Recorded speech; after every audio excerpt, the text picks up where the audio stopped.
좋은 날씨 때는 이런 생각을 해야 됩니다. 이런 좋은 날씨 때 열심히 교회 나가자. 예배 한 빠지지 말자. 이런 마음을 가져야 되지. 좀, 아유, 날씨가 따뜻해졌네. 어디 놀러 가자. 이러시면 안 됩니다. 교회 가는 거로, 이렇게 적용을 해야 됩니다. 저도 교회 나오는데 새벽에 나올 때도 참 날씨가 따뜻해지니까 이렇게 나오는데 기분이 좋아요. 요만한 날씨면 참 좋겠다. 추울 때는, 많이 힘들었습니다. 뭐 그런 거 갖고 춥다고 힘들어서 되겠습니까만 지금 너무 행복하다는 사실을 말씀드리고 싶습니다. 여러분요, 제가 지금 지난 수요일부터 오늘 계속 내용은 거의 그 주제가 고난에 대한 문제입니다. 성도의 고난. 이 세상에서 고난받기 좋아하는 사람 하나도 없습니다, 사실은. 그래서 모든 성도들이 하나님께 기도할 때 하나님 어려움 없게 하시고 고난당하지 않게 하시고 평온하게 해주세요. 이게 보통 우리들의 기도입니다. 그런 기도를 한다고 해서 우리 하나님이 좋아하거나 싫어하지도 않으시고 그냥 하나님이 그렇게 기도하는구나 그렇게 생각하시지 그거 갖고 이렇게 뭐라고 하지는 않지만 그러나 여러분 성경을 잘 보셔서 우리의 인생에 당하는 이 고난이 어떤 것인지를 좀 잘 생각해야 돼요. 예수 믿는 사람들은 고난이라 곧잘 찌그내지 마. 자꾸 입에서 고난하니까 고난이 오는 거야. 아니, 내가 그냥 좋은 생각하면 좋은 게 오고, 내가 나쁜 것을 생각하면 나쁜 게 오는 게 내 인생이 아니에요. 자꾸 그것은 세상적인 심리적인 것들이나, 이거 약간의 이상한 거예요, 그건요. 그래서 사람들이 자꾸만 입에서 좋은 말 많이 해야 좋은 게 온다. 요거 적용이 될 수는 있어요, 대부분. 예수 안 믿는 사람도 그 적용이 이루어져요. 그러니까 여러분 잘못하면, 그러면 신앙의 모든 패턴이 내가 좋은 생각하면 좋은 게 온다고 하면은 그렇게 훈련받으면 되는 거예요? 아니에요. 이 모든 것들은 하나님의 뜻 가운데서 이루어지는 거예요. 그것을 받아들이는 우리 자체가 세상 사람들도 어렵고 힘들 때 좋은 생각하고 좋은 말하고 하면 좋은 게 오는 것을 적용하면 다 적용이 돼요. 예수 믿는 사람은 더더욱이 그렇게 해야 되지만 그것이 전부가 아니라는 거예요. 무슨 얘기냐면 고난은 내가 좋은 일만 온다, 좋은 일만 온다, 우리는 잘 된다 하면 나쁜 일은 안 되고 좋은 일만 자꾸 잘 되는 거면 그거는 내가 하나님이에요. 믿습니까? 하나님이 결정하는 부분에 대해서 내가 이 땅에 살아가는 동안에 어려움이 올 때 나는 어떻게 반응해야 되는 것이 숙제예요. 고난도 내가 오게 하고 기쁜 일도 내가 오게 하는 건 아니에요. 우리에게는 어떤 거든지 올 수가 있어요. 좋은 일도 올 수가 있고요. 나쁜 일도 올 수가 있고 고난이 올 수 있어요. 그거에 대해서 성경은 우리에게 어떻게 반응하느라고 얘기하지 내가 좋은 생각하면 좋은 게 오고 나쁜 거 생각하면 나쁜 게 오고 이건 아니에요. 어느 경우는 이게 마인드 컨트롤적인 거예요. 그래서 사람이 그 생각하는 대로 현상이 이루어지는 그런 부분이 없지 않아 있지만 그것이 100% 맞다는 게 아니에요. 그거는 아니에요. 착각하면은 큰일 나요. 이게. 어느 교회나 어느 목회자들이 이 긍정적인 사고방식이랑 좋은 말만 하면 좋은 거 온다. 이런 식으로 가르쳐 놨어요. 그거는 교회가 아닌 어떤 다른 이교들도 그 훈련해요. 그리고 이렇게 강의 잘하는 그런 김미경이나 김창옥이나 이런 사람들도 그런 거 얘기하면 맞습니다. 다 그 적용해요. 틀린 얘기다. 틀린 얘기가 아니지만 그냥 맞는 얘기도 아니에요. 우리가 말하는 이 성경에서 예수 믿는 사람들이 어느 사람들이 다 좋은 일 오기를 기대하죠. 여러분도 솔직히 말해서 제가 여러분에게 여러분의 인생과 삶에 행복한 일만 가득하기를 바랍니다 하면 아멘 절로 나와요.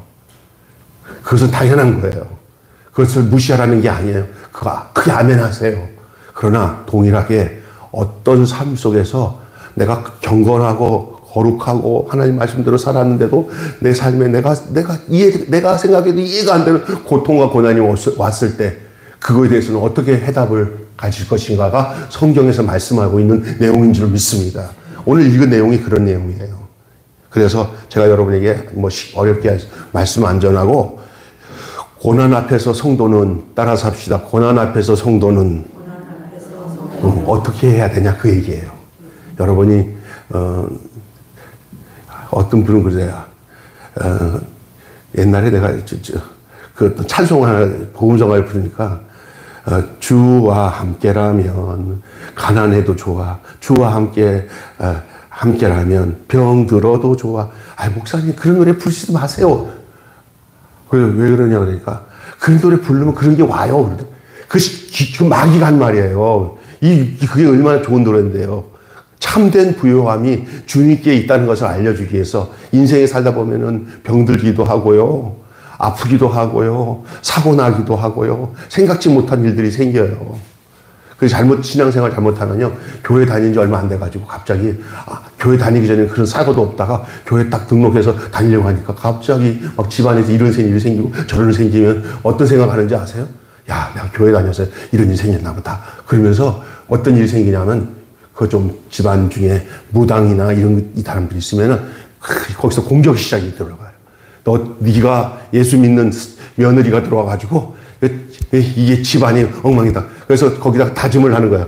교회 나가기만 해봐. 못 나가게 만들고 깨갱하고 안 나가잖아. 그럼 마귀가 그걸 얼마나 잘하는지 마귀들끼리 서로 통화해. 야, 일단 성공. 야, 그거 건들지 마. 그거 교회 다니는 상태에서 요거 막으려고 우리가 난리 쳤잖아. 그 먹혀 들어갔어. 마귀들이. 그죠? 예? 그러고 난 데는 교회 안 다니기 시작하니까 이제 마귀들이 탁 수면 안에 가려앉아가지고 한동안 교회 집안 안에 이렇게 풍파가 없는 것처럼 조용히 만들어. 누가 하는 거예요? 마귀가 하는 거예요. 여러분, 어떤 환경에서 고난이 없고가 하나님과 관계가 아니라 고난이 있건 풍파가 있건 이런 관계가 중요한 게 아니라 어떤 상황이든지 나와 주님과의 관계예요. 신앙생활. 주님과의 관계가 바람이 불든 풍랑이 일든 상관없어요. 주님과 관계가 우선인 줄로 믿습니다. 근데 우리는 어떤지 알아요? 바람이 분다, 풍랑이 분다. 그러면 주님과 관계 상관없어요. 나의 모든 신앙의 초점을 내 주변에서 내가 어려워지면은 이게 하나님이 없는 거고, 내가 이렇게 내가 구했더니 하나님이 응답해줬고 이런 식으로 가면 안 되는 거예요. 인격이신 생명이신 하나님과 함께 가셔서 여러분 예수 잘 믿는 사람도 암 걸려. 예수 잘 믿는 사람도 교통사고 나. 이것에 대해서 여러분이 어떻게 해답해야 되는지를 아셔야 돼요. 우리는 도리어 반대로 어렵고 고난이 오면은 더 주님과 가까워지고 주님 안에서 그 문제를 해결해요. 그래서 믿음이 좋은 사람은 어떤 사람이냐? 내 삶에 고난이 오고 역경이 오면은 바람이 있잖아요.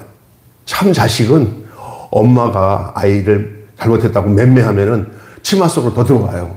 그러나 그 참 자식이 아닌 자식은 때리면은 도망가요. 오늘 여러분 기억해야 될 내용입니다. 이거는 고난 앞에서 성도는 어떤가? 여러분 또 다른 면으로 봅시다. 우리의 신앙이 자랄 때가 언제입니까?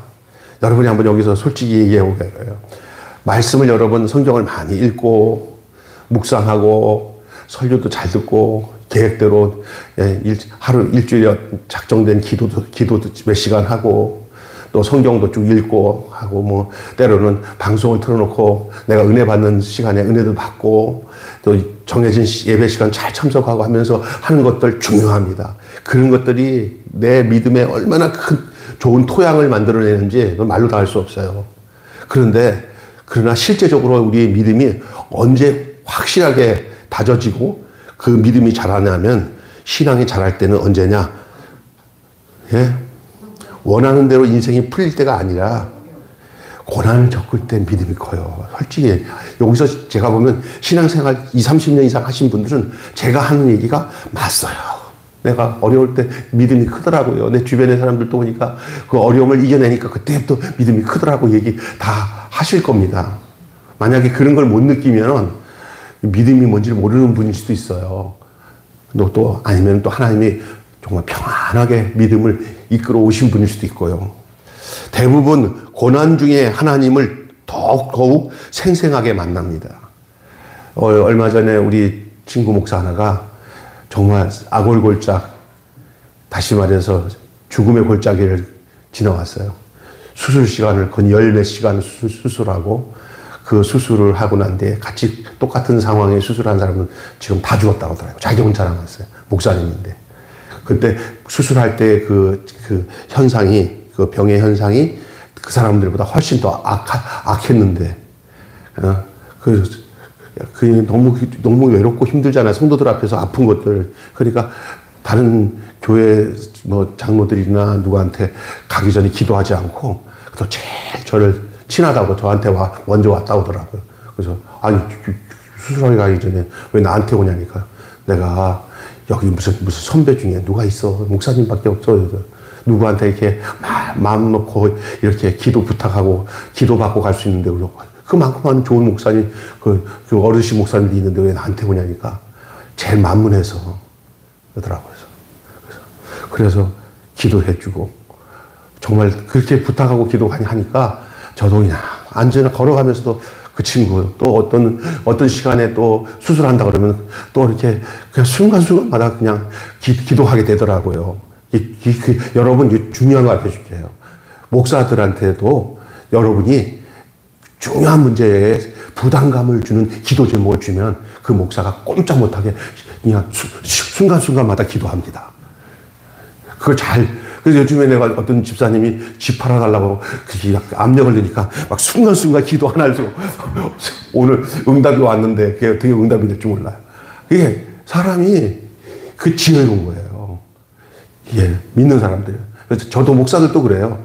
또 권사님들을 이렇게 믿었거니 하는 권사님한테, 권사님, 저 위해서 기도 많이 해주세요. 그러면, 아이고, 우리 목사님 나를 자기를 위해서 기도해야 되는데, 그 목사를 위해서 뭘 기도해요? 아프지 않고 건강해서 성도들 잘 섬기는 목사 되게 해달라고 여러분이 부탁하면 여러분 그렇게 기도하실 거죠? 아멘? 왜 이석인 권사님은 아멘을 적게 하세요? 기도해 주셔야 돼요. 서로 기도하는 거예요. 근데 이게 뭐냐, 고난 가운데서 이 세상 하면서 고난 안 당할 수가 없어요. 병도 오더라고요. 목사들도 병이 와가지고. 그리고 참 감사한 건요, 제 주변에 보니까 사모님들이 무슨 병이 많은지, 나이 이제 60만 넘으면 사모님들도 조심해야 돼요, 이거. 대부분 운동 부족으로 오는 사모님도 많고요. 또 스트레스 받아서 운동. 근데 내가 이게 평균적으로 볼 때 자랑할 건 아니지만 하나님 은혜죠. 우리 집사람은 고생은 지질하게 하는데도 주님께서 건강하게 하셨어요. 그걸 기쁨으로 잘 감당하기 때문에. 그래서 제가 생각하면 주변에 보면은 제일 날씬하고 제일 건강하고 제일 인성도 좋고 감사한 거예요, 진짜 내가 보니까. 누가 다른 사람이 그런 말 해도, 내가 그런 말 해도 아니요 할 사람 하나도 없어, 진짜.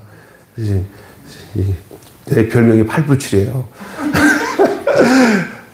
자, 그런데 수요 예배니까 이해해 주시고, 우리끼리니까. 또 목사님, 또 사모님 얘기해서 집에 가서 죽었다, 또 속으로 그렇게 하면 괜찮아. 이제 뭐 때리든지 말든지 뭐. 여러분이 은혜 받으면 할렐루야. 아멘. 네. 그런데 여러분, 진짜 제 주변에도요, 한번 고난 겪고 어려움 겪으니까 달라. 그분 얼마 전에도 만났는데 말의 내용이 달라요. 사람이 망해본 사람, 망했다가 믿음으로 이겨내놓으면 겸손해져요. 웃자라 버리면 자기 잘난 줄 알아요. 그래서 제가 보면은 김병수가 막 거침없이 이렇게 어려운 작은 교회를 오랫동안 이렇게 하면서 연단되지 않고, 그냥 저를 알고 있는 사람들은 전도사 때나 전 부목사 때 지금보다 설교도 잘하고, 진짜 지금은 집사람 보면 답답하대. 근데 그땐 진짜 제가 옛날 제 설교 테이프 들어보면은 텔레비 나오는 어떤 목사님들 설교 잘하는 사람들 기가 막혀요. 도중에 찬송도 부르면서 막 하는데, 기도하는데 기가 막힌 건 다 없앴지만, 그 젊었을 때, 37, 8살 때.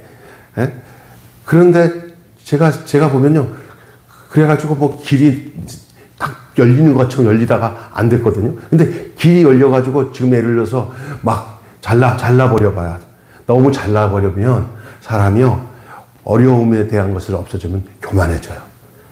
어떤 인간도 엄청나게 커지는데 이게 교만의 병이 알게 모르게 찾아와요. 나는 그래서 진짜 대단한 분이라고 생각하는 분이 돌아가신 조영규 목사님이에요. 그렇게 큰 교회를 성장시키고 정말 신적인 존재 아닙니까? 그런데도 이단이 안 된 것만 해도 하나님의 은총인 줄 믿습니다. 그 정도면 다 이단돼요. 예? 80만이잖아. 그죠? 80만. 이게 사람이 할 수 있는. 그러니까 뭐냐. 여러분, 처음엔 신실했다가 이단된 사람이 누구예요? 박태선 얼마나 신실한 사람이었어요. 진짜 처음에는요. 근데 갑자기 내가 하나님이다 하고. 문선명도요. 저 청파동 교회 출신인데 청년 때 얼마나 신실했는데 막 능력이 나타나고 기적이 나타나니까 전부 다 그런 거예요. 야, 그러니 여러분, 교만하면 망하는데 고난이 없는 사람들은 교만할 가능성이 100%예요. 그래서 교만하지 않는 것은 어떤 거냐? 고난을 통해서 사람이 연단돼요. 심지어 우리 예수님마저도 육체를 가지고 있는 동안에 웃자라게 돼서 하나님 앞에 잘못될까봐 우리 하나님이 예수님에게도 고난을 선생으로 붙였다니까. 받으신 고난을 통해서 순종함을 배웠다니까요. 우리 예수님도. 예수님마저도 고난을 선생으로 삼아서 조교로 삼아서 하나님이 훈련시켰는데 우리도 마찬가지인 줄 믿습니다. 고난이 오면은 따라서 합시다. 선생님이 가르치는 시간이다. 아멘. 그리고 어떤 면에는 고난은 변장된 축복이에요. 축복이 변장해서 오는 거예요. 그래서 고난을 잘 감내하면 좋은 사람 돼요. 하나님의 사람이 되는 줄 믿습니다. 근데 고난을 피하면은 망합니다. 그래서 대부분 고난 중에 하나님을 더욱 생생하게 만났을 것입니다. 고난은 내 신앙의 현 주소를 깨닫게 하고 고난의 터널을 지나고 나면 나의 눈이 그윽해지고 세상을 바라보는 깊이도 달라져 있을 것입니다. 그러나 여러분 알아야 될 것은 우리가 이 고난을 통해서 새롭게 창조되는 존재라는 사실을 모르게 된다면은 그보다 우리에게는 불행한 게 없어요. 우리가 고난을 통해서 새롭게 창조되는 거예요.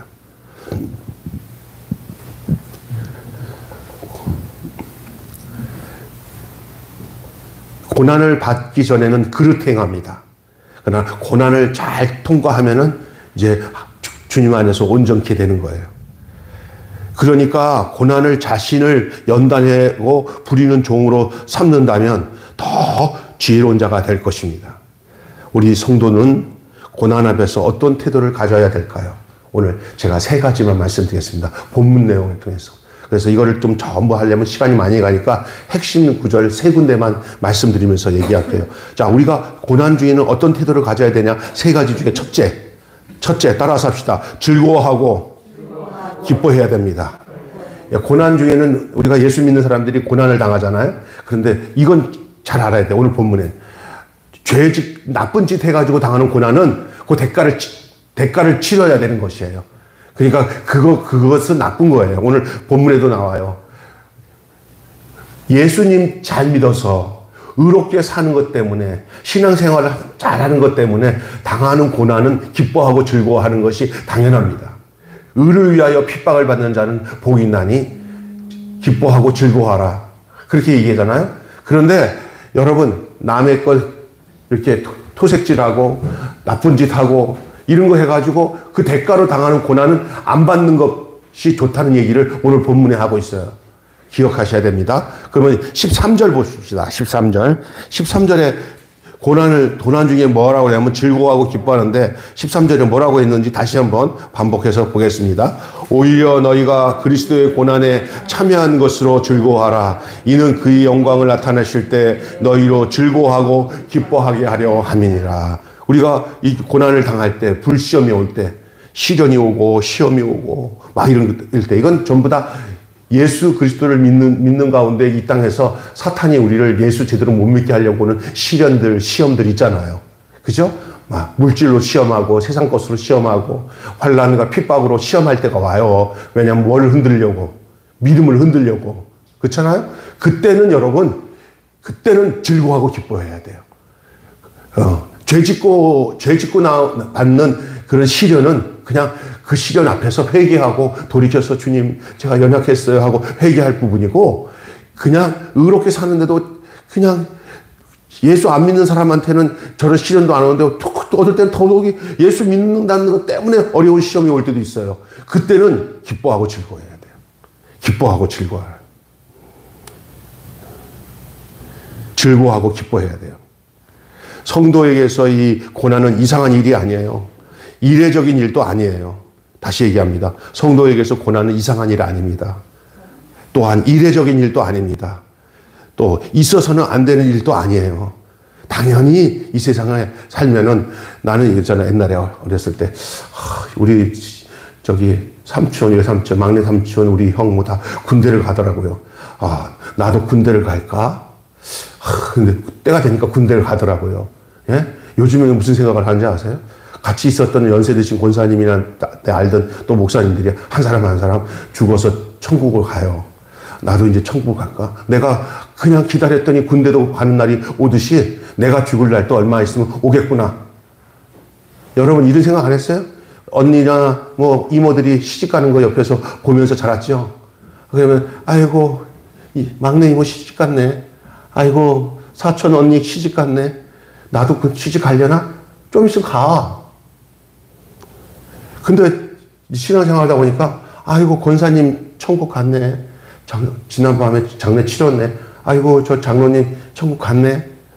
이제 한 사람 한 사람 보이듯이 연세 드신 분들 다 가셨네. 하다 보니까 앞이 쭉 빠져갖고 내가 이제는 쭉 빠져버렸어. 쭉 이쪽이 예? 그런 게 느껴져요. 어디 가보면은 없었던 손주들도 쭉 생기고 옛날 돌아가셨던 그분들의 그 나이 또래가 내 나이 또래야. 옛날에 제가 결혼했을 때 우리 집사람 저 시골에 내려갔더니 우리 장모님 되는데 요즘에 보니까 우리 집사람이 그 장모님 나이보다 더 많아. 그죠? 이게 쑥 빠지는 거예요.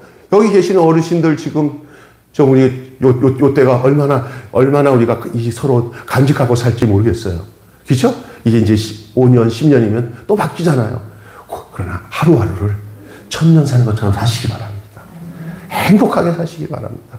근데 여기 보면은 이렇게 우리가 이 땅에 살면서 예수 믿는 사람들이 예수님이 가셨던 길 속에 또 믿음의 사람들이 가는 그 길 속에 시련 받고 어려움 받았는데 이상하게 기억하고는 그 시련과 어려움 통해서 그들이 동일한 믿음이 그 과정을 통과하는 거예요.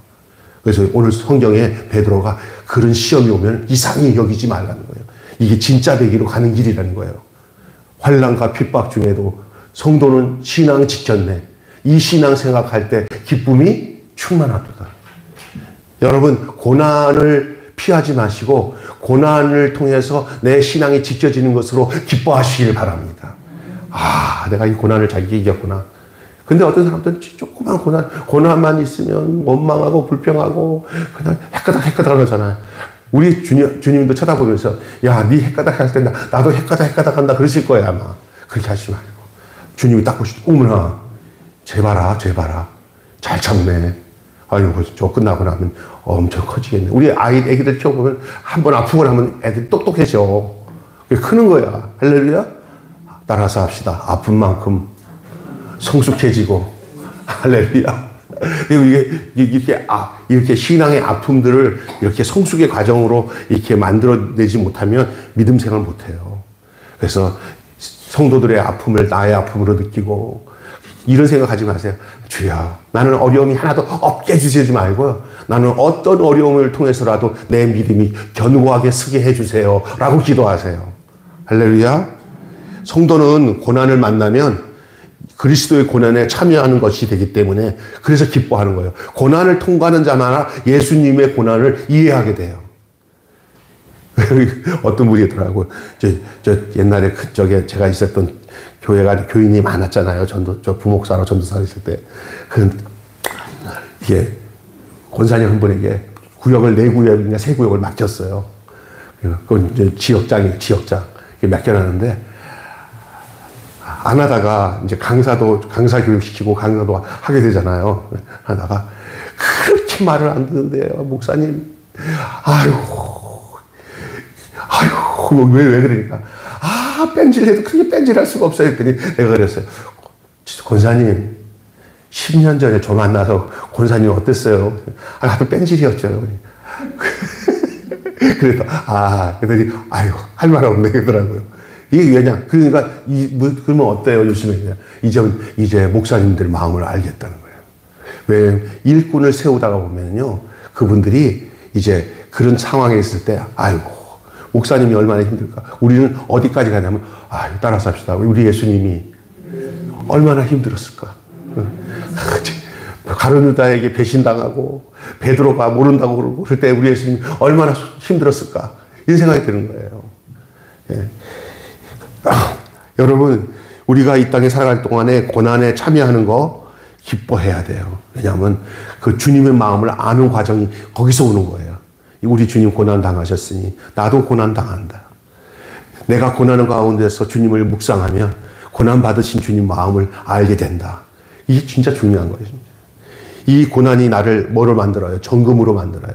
연단해요. 이 고난 통해서 나를 연단해서 나를 정금같이 만든다고 했어요. 그렇기 때문에 예수님께서 산상수훈에 너희가 환난을 당하고 고난을 당하고 핍박을 당하면 기뻐하고 즐거워하라. 너희 상이 하늘에서 크미니라. 이렇게 말씀하고 있어요. 그리스도의 이름으로 내가 지금 받고 있는 고난이 뭐예요? 혹시 지금 이제 말씀을 들으면서 여러분이 지금 제일 많이 받고 있는 고난이 어떤 거예요?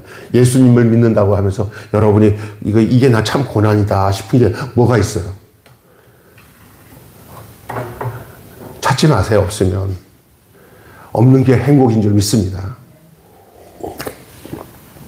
어떤 사람은요, 이런 얘기를 물어보면 즉각적으로 나와요. 왜? 당장에 교회 간다고 남편한테 픽박받고 시어머니한테 막 이렇게 맞고 그러면서도 이기면서 나오는 성도들 같은 경우는 그냥 그대로 나오니까 눈물이 버범벅이 돼요. 그냥 말씀만 들어도. 근데 우리는 정말 그런 고난 안 당하잖아요. 그런데 어떤 고난을 당하냐면요. 여러분, 유혹의 고난을 받을 수 있어요. 유혹. 안일하게 사는 것이 고난일 수도 있어요. 경각심이 사라져 버렸어요. 사탄과의 전쟁을 가지고 살면서 긴박함을 가지고 살아야 되는데 불구하고 꼭 뭐처럼 그 미지근한 물속에 들어가 있는 개구락지처럼 이렇게 안일하게 빠져가지고 기도도 안 해도 살겠네. 전도도 안 해도 살겠네. 말씀 안 들어도 살겠네. 하고 안일주의에 빠져가지고 살아가는 것이 고난일 수도 있어요. 그러면 거기서 못 벗어나요. 어떤 면에서는 그냥 깜짝깜짝 놀라게 정신 번쩍 차려가지고 성전으로 뛰어오지 않고 주님 앞에 매달리지 않으면 살 수 없는 환경이 복일 수도 있어요.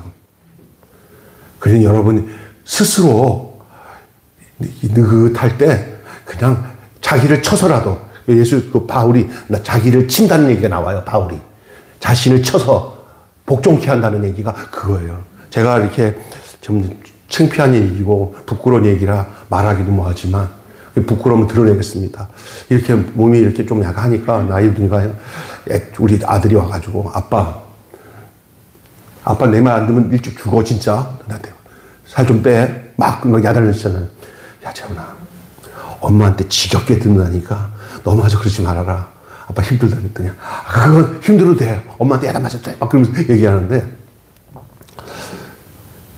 이게 경각심으로 안 오면 죽는 거예요.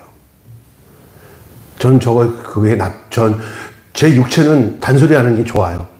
그러나 제가 깊이 묵상해보면 그 말을 우습게 여기면서 그냥 내가 경각심 안 갖고 정말 애쓰지 않으면 그 경고대로 죽을 수밖에 없는 거예요. 제가 보니까. 영적 생활도 마찬가지예요. 교회 생활도. 교회 와서 쉬운 말, 좋은 말, 평안한 말만 듣고 또 환경에도 늘 하나님 더 안일하게 그냥 대충 이렇게 신앙생활 해도 좀 편하게 해주세요. 요즘에 누구한테도 좀 많은 강하게 좀 하고 싶어도 요즘엔 잘못하면은 때를 잘 만나서 이 때를 잘 만나서 이렇게 사람한테 얘기해야 그것도 지혜로운 거지. 이게 말도 막 달리는 말은 채찍을 때려도 안 아프대요. 막 시원하게 느낀대요, 그 말이. 그러면서 속도를 낸대요. 그런데 시동도 안 거둔 말을 채찍을 때리면 그 깃발질에 맞아 죽어요. 말은. 진짜 맞는 얘기예요. 그래서 좀 난리쳐서 좀 강하게 해 그러잖아. 뭐 안 하고 싶어서 하는 게 아니라 달릴 때 하는 거예요. 달릴 때. 예? 그래야 서로가 시원하게 잘 달리는 거예요. 근데 거동도 하기 전에 말이 이렇게 하는데 그냥 채찍 때리잖아요. 헤헤 하다가 뒷발질 치인다니까. 그럴 때는 조금씩 이렇게 다독거리면서 그때는 절대 채찍 때리면 안 돼요. 쓰다듬어 줘야 돼요. 잘못, 좀 삐딱삐딱 해도, 잘한다. 이 쓰다듬어 주면서 발동을 걸어야 되는 거예요. 목회하면서 제가 경험한 것들이 많거든요. 괜히 그냥 아무 때나 채찍질 해가지고, 뒷발질에 얻어 맞아가지고, 그냥 놓치는 성도들이 많아요. 그래도 안 되는 거예요. 그냥 기다리고. 지혜로운 게 필요한 건데, 하나님이 우리보다 더 지혜로우시죠. 근데 문제는 뭐냐, 우리가 고난에 대한 태도는 굉장히 중요한 거예요. 거기서 신앙이 자라요. 어떤 누구도 이 고난이라는 이 과정을 통해서 신앙이 자라지, 다른 때 자라지 않습니다. 그래서 제가 그 시골에 정릉에 있을 때 어떤 권사님 한 분은 그냥 어렵게 사는 권사님이 있어요. 박 권사님이라고. 그냥 평생 고난했는데 기도를 시키면 그렇게 기도가 어떻게 그렇게 그 무식한 분이 찬송은 외워서 찬송을 한다고 하더라고요. 찬송밖에는 외울 수 있는 게 없고 성경도 제대로 못 읽는데 기도를 시키면은 찬송에 있는 그 가사들을 어떻게 잘 엮어서 어떻게 기도가 그냥 그렇게 줄줄줄 하는지 몰라. 그냥 목사님들이 들어도 그 권사님이 기도하면 다 은혜를 받고 성도 다 은혜를 받아. 그런데 장권사님이 한 분이 그냥 집도 크고 그 어디야 거기 그 예능교회 있는 데가 무슨 동네지 거기가 무슨 동네야? 거기 사시는데 나한테 이러네요. 아이 목사님 나 부러운 게 하나 있어요. 우리 그 박고사님처럼 나 기도 좀 잘하고 싶어도 안 돼 그냥. 그래서 나는 써서 해야 되는데 써도 그냥 제대로 안 되고 막 그러는 거예요.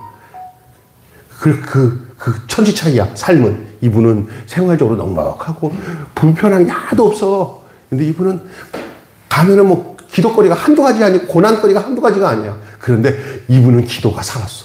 기도가 안 돼. 이분을 도리어 이분은 이분의 잘 사는 것을 부러워하지도 않고 그냥 이겨 살아. 할렐루야 하면서 기도도 열심히 하고. 근데 이분은 많은 걸 가졌는데도 불구하고 이 박권사님의 그 영적인 기도, 그 하나님에 대한 간절하게 살아가는 것을 도리어 부러워해. 나 기가 막힌 거야. 그러면 이것을 부러워한다는 의미가 뭐예요? 이 권사님은 믿음은 있지만 그 믿음이 연단된 믿음으로 승화되지 않고 남편도 잘해주고 뭐든지 편하니까 그것도 복이야. 그런데 영적으로는 뭐예요? 이렇게 연단되어진 이 박 권사님처럼 이렇게 고난스러운 가운데서 하나님의 은혜를 주신 거랑은 질이 달라. 자기네끼리 알아.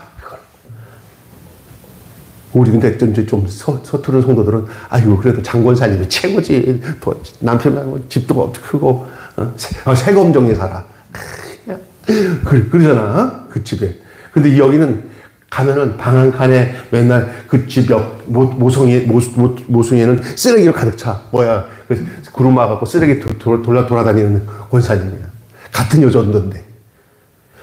그런데 성경 야고보서에 말한 것처럼 이게 가난한 자는 부유한 자는 가난한 자를, 낮은 자는 부유한 자를 이게 있다니까. 이게 영적으로 진짜 기가 막혀. 그러니까 여러분 절대 하나님 손해 안 봐.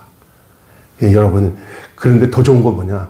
이 땅에서도 하나님이 육신적으로 넉넉한데도 불구하고 육신적으로도 충만한 은혜를 주시고 넉넉함을 줬는데도 영적으로도 늘 긴장감을 잊지 않고 살아가는 우리 이도용 목사님 사모님 얘기 들어보니까 그렇게 근건전념하게 하나님밖에 없이 산다고 하더라고요. 그런데 그분들이 누구냐? 여러분 그 김용길 박사님의 그 부인이었던 누구죠? 갈대상자. 갈대상자 그 권사님이 그랬다는 거예요.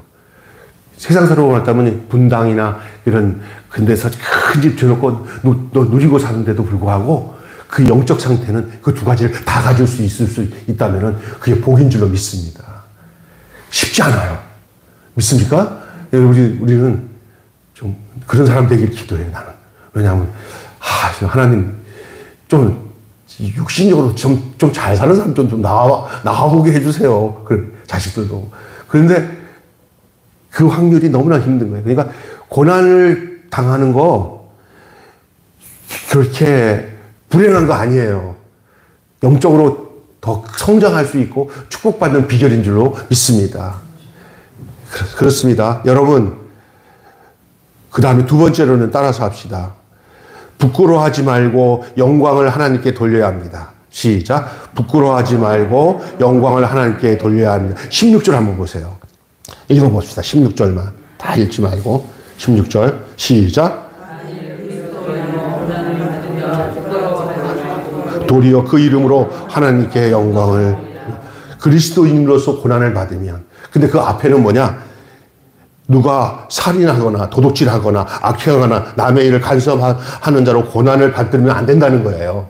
그런 고난을 받지 말고 만일 그리스도인으로 고난을 받으면 그때 절대 부끄러워하지 마라. 이게 바로 하나님께 영광을 돌린 기회예요. 믿습니까? 내가 이제 교회를 다니게 됐어. 이제 신앙생활 하나님 앞에 은혜를 받았어. 하나님, 나 있잖아요.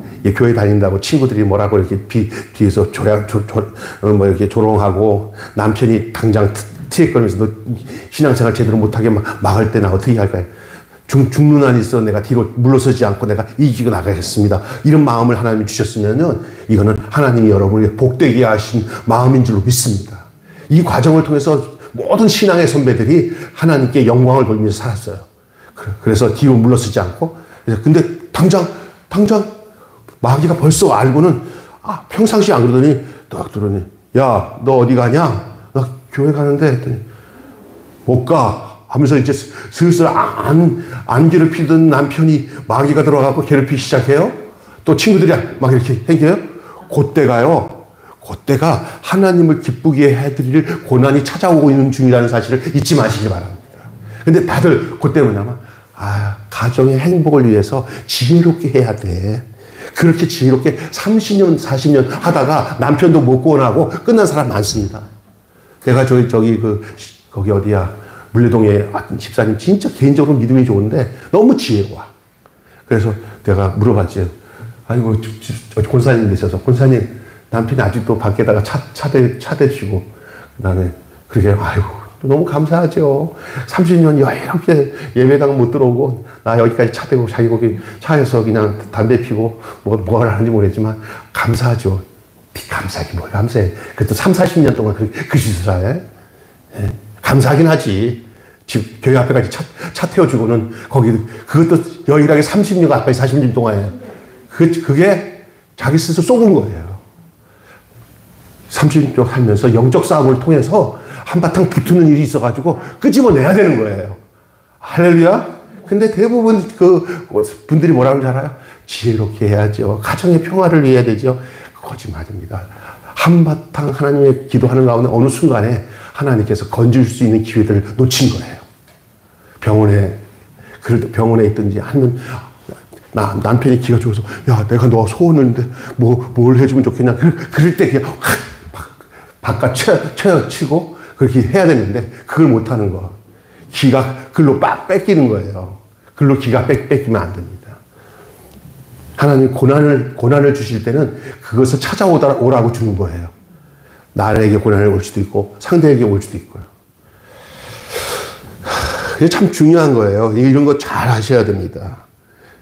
안 그러면요, 주님께로 돌아올 사람 없어요. 어려움을 통해서 하나님이 나를 그렇게 낮아지게 해서 오게 하든지, 아니면 남편을 돌아오게 하든지, 그렇게 하셔요.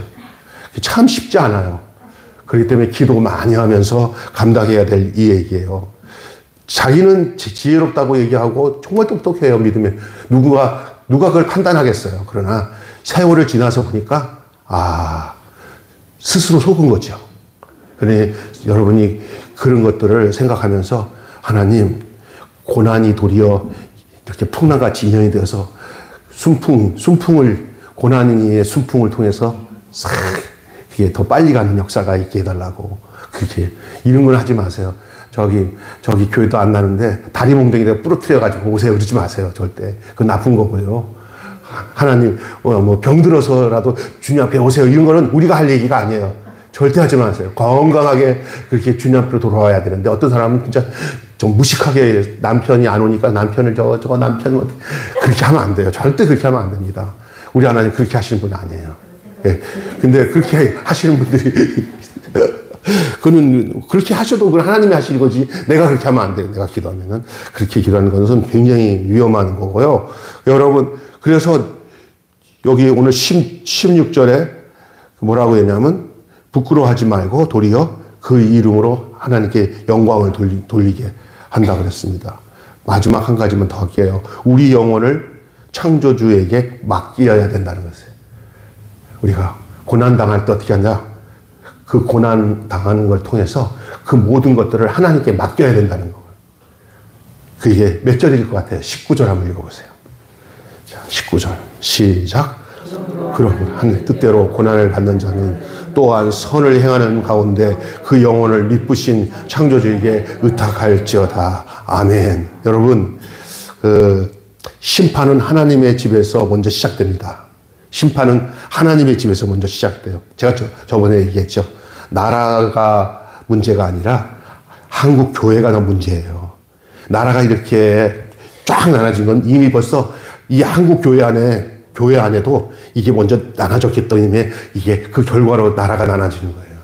이 대한민국은 특별히 신앙적인 하나님의 선택된 나라이기 때문에 이 종교적으로 타락이 되면 나라가 어려워져요.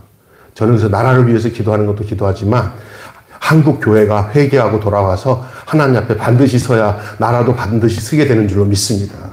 아멘. 사람이 눈에 보이지 않는 영적인 것이 더 중요한 거예요. 영적인 것이 외적으로 드러나는 거거든요. 차도 속에 있는 엔진이 중요한 거예요. 겉에 것도 중요하지만 엔진이 비싸면 밖에 것도 돈 들여서 비싼 거로 하는 거예요. 근데 엔진이 후지면 밖에 거 비싼 거 할 필요 없어요. 그죠? 우리 영혼이 더 중요한 줄 믿고 교회가 먼저 중요해야 돼요. 교회가 하나님 앞에 존귀함을 받을 만한 교회가 되면 나라도 해결돼요. 그러니까 감사한 것은 지금 우리나라가 지금 그 기독교가 깨어나기 시작했어요. 옛날에는 얼마 전까만 해도 기독교인들이 이게 응집력이 없었는데 이번에는 그 믿음 좋은 전 하늘이 참 믿음이 좋은 사람인데 약간 한쪽으로 치우치긴 했다고 말도 하긴 하지만 그만한 사람은 없어요. 목사님들보다 훨씬 더 나은 사람이에요, 사실은. 이제, 그리고, 몇몇 믿음 있는 사람들을 위해서 지금 2030 애들 나와서 뭐 하는데 한쪽으로 치우쳐 보이기도 하지만 어떻든 거기는 기도하고 믿음으로 시작하고요. 이쪽에는 무당들이 쓰는 죽창 같은 거에다가 이 끈 매달아 놓고 이렇게 하면서 꽹과리 같은 것만 하고 그래요. 근데 이쪽에는 기도하고 거기는 국거리 하고 이렇게 미신적인 행위를 많이 하고 그래서 이것만 해도 이 두 쪽의 길이 다르구나. 나는 목사이기 때문에 내 눈이 그쪽으로 가는지 모르겠지만 딱 봐도 이건 아니다. 하나님께 속하는 것이 어느 쪽이냐 생각. 기도 많이 하셔야 돼요. 나온 사람이 인터뷰하는데 예수 믿는 것들이 저 반대한다고 나왔는데 그것들 보기 싫어서 내가 나왔다고 이렇게 인터뷰를 하더라고요. 그래서 어떤 면에서는 진짜 이거는 반종교적, 반기독교적인 세력들과의 싸움일 수도 있겠다라는 생각이 들려지더라고요. 그리고 또 이렇게 와서 보면은 이 뒤에 한 10배나 더 많이 모이는데도 쓰레기나 이런 것들이 이쪽이 더 깨끗하고 여기는 술병이 막 남아가고 막. 이쪽은 술을 안 먹으니까 깨끗하니까. 그러니까 그것만 봐도 다르거죠. 여러분, 근데 어떻든 심판은요, 하나님의 집부터 먼저 한다는 얘기가 교회부터 심판당해요. 교회부터. 하나님 떠나면 세상부터 심판 안 하고 교회의 심판 먼저 한다는 거예요. 하나님의 집부터. 복음을 들은 사람들에게, 하나님의 사랑을 경험한 자들에게 하나님이 먼저 책임을 물으신다는 거예요. 여러분 괜히 예수 믿으니까 하나님이 심판을 우리는 나중에 할 거라고 생각하지 마세요. 우리부터 맴매해요. 제가 이걸 어떻게 아냐면은 어렸을 때 애들 친구랑 같이 노는데 우리 엄마가 와가지고 애들이랑 같이 있는데 나쁜 짓 하다 걸렸어요. 나쁜 짓 하다가 그 아저씨가 와가지고 막 난리치는데 우리 엄마가 제일 먼저 와가지고는 다른 애 안 때려요. 누구 때려요? 나부터 때려요. 그래서 내가 왜 나부터 때리냐 했더니 내 자식이 내가 나중에 또 걔네들 엄마 아버지 오니까 걔네들 그때 때리더라고요. 근데 그 다른 왜 쟤는 안 때려? 그러니까 이놈 새끼 더 맞아. 왜 쟤 안 때리냐? 걔네 엄마가 오니까 그래서 내가 이게 하나님이 우리를 먼저 건드리셔요. 사랑하기 때문에. 그러니까 그걸 알고 고난 가운데 우리가 모든 걸 하나님께 창조주에게 맡겨야 된다. 항상 두렵고 떨리는 마음으로 우리의 구원을 이루어가야 될 이유가 여기에 있어요. 그때 명목상의 그리스도인들은 죄인으로 분류될 거예요. 여러분, 명목상의 그리스도인이 될 수 있지 않기를 바랍니다. 그냥 교인이 되지 마시고요. 진짜 예수 믿는 사람이 되시기를 바랍니다. 아멘. 우리 매일교회 성도들은 숫자가 적더라도 그 100%가 다 예수 그리스도를 믿고 그냥 명목상의 교인이 아니라 진짜 예수 믿는 사람이 되시기를 주님의 이름으로 축원합니다. 그래야 고난의 문제에 대해서도 우리 하나님 앞에서 우리가 답이 나와요. 답이. 그 고난이 우리를 더 정결케 하고 깨끗게 하신다는 거예요. 적극적으로 고난을 감내하면서 세상을 거스리는 십자가의 흔적을 가진 경건한 사람, 그 사람을 의인이라고 하시고 주님은 그 사람을 주목하여 보신다는 거예요. 너가 의인이다라는 거예요. 고난을 회피하거나 고난을 인정하지 않는 자는 하나님이 의인으로 보지 않는다는 거예요. 어찌 우리가 우리의 힘으로 견뎌낼 수가 있겠어요? 우리가 할 일은 하나예요. 다만 미쁘신 창조주께 우리의 영혼을 맡기는 거예요. 따라서 합시다. 미쁘신 하나님께 우리의 영혼을 맡기자. 예, 우리가 우리 고난의 문제를 해결 못합니다. 우리를 자신을 하나님께 맡길 때만이 우리 고난 문제가 해결될 수 있음을 믿으시기 바랍니다. 우리가 어떻게 이 고난의 문제를 우리 스스로 이길 수가 있어요? 주님이 책임져 주세요. 주님께 맡겼어요 하고 맡기면 주님이 그 고난의 문제를 해결해 주세요. 그런 선으로 악을 이기게 하실 것입니다. 선으로 악을 이기게 하실 거예요. 사랑하는 성도 여러분, 고난이 올 테면 와라! 이런 태도로 이제 고난을 맞이하시기를 바랍니다. 혼돈과 거룩한 동거를 통해서 날마다 더욱 진지하고 더 속 깊은 주님의 사람이 되시기를 주님의 이름으로 축원합니다. 말씀을 딱 제가 정리를 한 두 마디로 할게요. 성도가 고난 당하는 것은 이상한 일이 아닙니다. 정리한 겁니다. 성도가 고난 당하는 것은 이상한 일이 아닙니다.